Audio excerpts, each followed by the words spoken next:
1987 April 30న నాగ్పూర్లో సాధారణ తెలుగు కుటుంబంలో పుట్టాడు రోహిత్ గురునాథ్ శర్మ.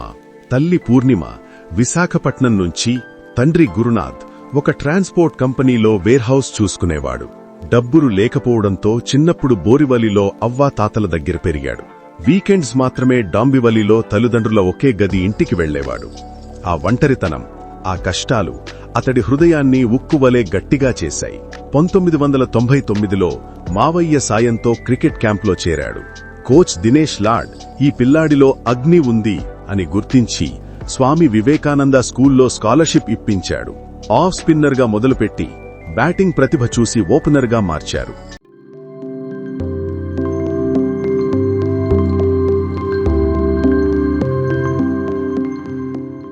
హ్యారిస్ షీల్డ్లో తొలి సెంచరీ.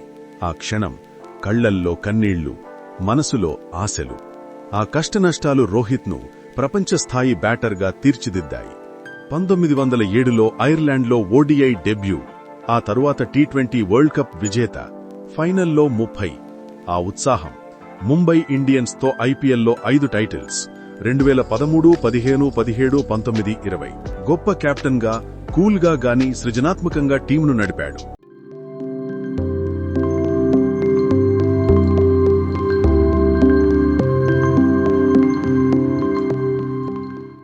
ఓడిఐలో 3 డబుల్ సెంచరీలు, 264 వర్సెస్ శ్రీలంక, ప్రపంచ రికార్డ్. 2019 వరల్డ్ కప్లో 5 సెంచరీలు, 648 runs, golden bat. Test debut 2013లో 177, సచిన్ వీడ్కోల్ మ్యాచ్లో. 2021లో ఓవల్లో 127, ఆస్ట్రేలియాలో చారిత్రక విజయం. టీ20లో 5 సెంచరీలు, అత్యధిక సిక్సర్లు. 2024 టీ20 వరల్డ్ కప్ విజేత విరాట్తో కలిసి రిటైర్మెంట్, కన్నీళ్లు.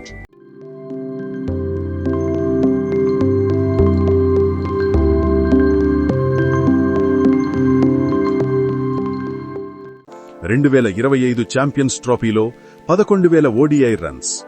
అతడి పుల్ షాట్లు వివ్ రిచర్డ్స్లా మెరుస్తాయి. Arjuna award, Khel Ratna, hit man legacy. గొప్ప కెప్టెన్గా టీంను ఐక్యంగా నడిపి యువకులకు ప్రేరణగా నిలిచాడు.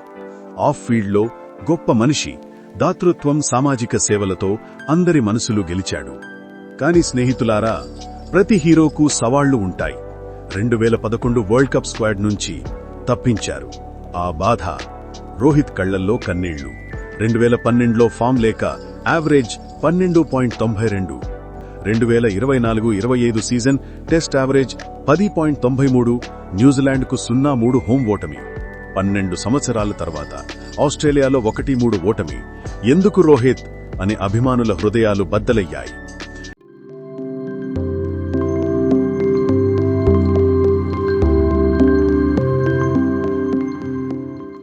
ఆ బాధల్లోనూ గొప్ప మనిషిగా ధైర్యంగా నిలబడి అందరికీ బలమిచ్చాడు. ఇప్పుడు అతడి అత్యంత బాధాకరమైన అధ్యాయం కెప్టెన్సీ సాకింగ్. 2013లో ముంబై రంజీ కెప్టెన్ అయ్యాడు, కానీ పాగల్ అని తొలగించారు. ఐపీఎల్లో 5 ట్రోఫీలు గెలిచినా 2024లో ఎంఐ హార్దిక్ పాండ్యాను కెప్టెన్ చేసింది, ప్రెషర్ తగ్గించడానికి అని. అభిమానుల బూవింగ్, ద్రోహం అని అరుపులు. రోహిత్ హృదయం ముక్కలయ్యింది. కానీ టీ20 వరల్డ్ కప్ గెలిచి రిటైర్ అయ్యాడు. 2022లో ఇండియా టెస్ట్ కెప్టెన్. 2025 మే 7న పూర్ ఫామ్తో రిటైర్ అయ్యాడు. ఓడిఐ కెప్టెన్సీ శుభ్మన్ గిల్కు, అజిత్ అగర్కర్ కొత్త లీడర్ను తయారు చేయాలి అన్నారు. ఆ భావోద్వేగం, విజయాలు తర్వాత ఓటమి. కాని రోహిత్ నేను బాగున్నాను అని నవ్వుతూ అభిమానుల ప్రేమను తన శక్తిగా మలిచాడు. స్నేహితులారా, రోహిత్ శర్మ జీవితం ఒక భావోద్వేగ రోలర్ కోస్టర్. దారిద్ర్యం నుంచి రాజుగా మారడం, సవాళ్ల నుంచి విజయాల వరకు. గొప్ప కెప్టెన్గా, గొప్ప మనిషిగా అతడు మనకు స్ఫూర్తి. పడిపోయినా సిక్సర్ కొట్టు. లైక్ చేయండి, షేర్ చేయండి, సబ్స్క్రైబ్ చేయండి. కామెంట్లో రోహిత్ గురించి మీ అభిమాన మెమొరీ చెప్పండి. మళ్ళీ కలుద్దాం. జై హింద్.